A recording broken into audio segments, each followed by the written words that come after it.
of a microphone and a large captive audience, let me ask you this. What's the deal with airline peanuts? Am I right, folks?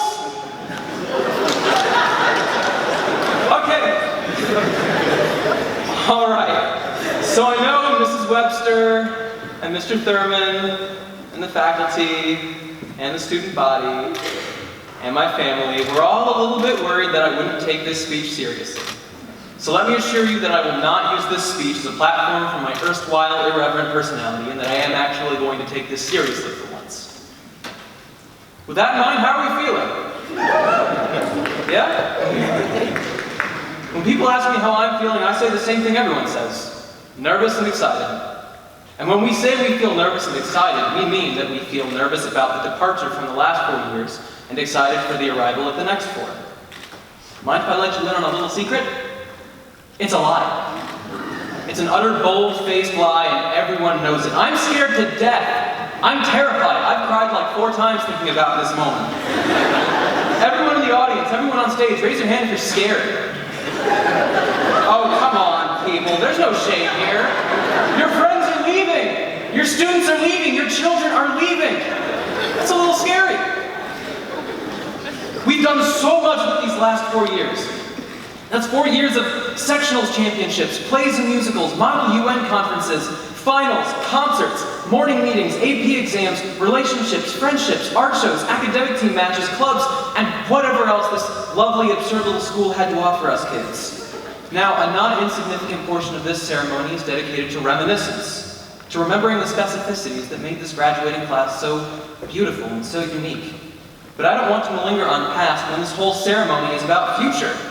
You know what commencement means? It literally means beginning. So when you walked across the stage and picked up that diploma, know that that was a singularity, a moment in time perfectly divided between past and future. It was, simultaneously, the ink drying on the last period in front of the last word of the last sentence of the last paragraph of this chapter titled High School, or maybe this entire book called Childhood. And simultaneously, the page turning toward the next chapter, high school, or adulthood, perhaps. So here at the de jour end, let me ask you another question, one we've avoided asking ourselves for days and weeks and months and years. Now what? We've been together for 4 years. 4 years, 1,461 days, 35,000 hours, 126,200,000 incidents gone. Right as soon as we walked down that stage and picked up a little piece of paper that said, "Congrats, you made it."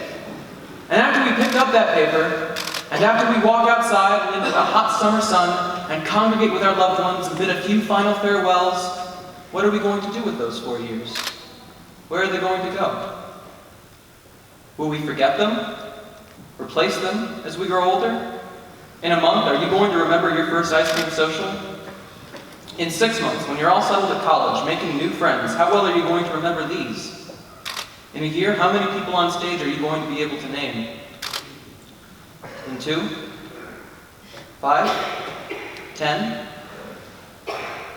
I have a small favor to ask of everyone in the audience and everyone on stage. I want you to regard the person to your left. You don't necessarily have to turn to them. If you're on the left edge of your row, regard the person to your right. Now close your eyes.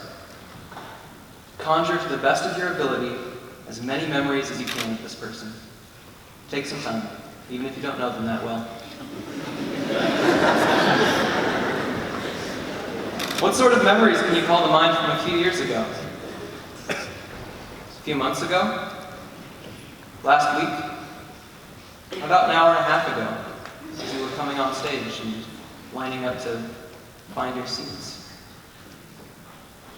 How many of these old memories have you kept? And how many are you going to keep holding on to? I bet you wish you got to know this person a little bit better, huh? On the song Small Poppies, Courtney Barnett sings, "I don't know quite who I am, oh but man, I am trying." Now some people when they graduate look for a fresh start, tantalized by the idea that they can gain absolute closure and continue with no ties somewhere new and unfamiliar, looking to find themselves by casting aside the past and establishing a clean slate. Don't do that. Because honestly, we're nobody without some of the people on stage and without our loved ones up there. and we've got next to nothing without our memories of them.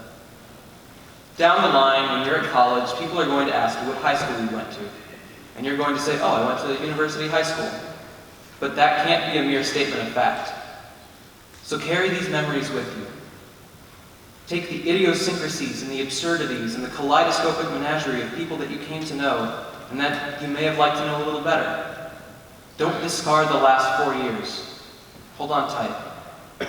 Hold on to your friends, your lovers, your family. You know what? This sucks. It sucks. It sucks that you only get to know these people for 4 years. It sucks that you come to care deeply about these people that are only going to be in your life for this weird, unique, beautiful fraction of it. It sucks that we're all leaving each other. But we've made too many friends and had too many laughs and cried too many tears to just leave people, both body and spirit. I would like to close with the final couplet of Sarah Williams' poem, The Old Astronomer. Though my soul may set in darkness, it will rise in perfect light. I have loved the stars too truly to be fearful of the night. Thank you.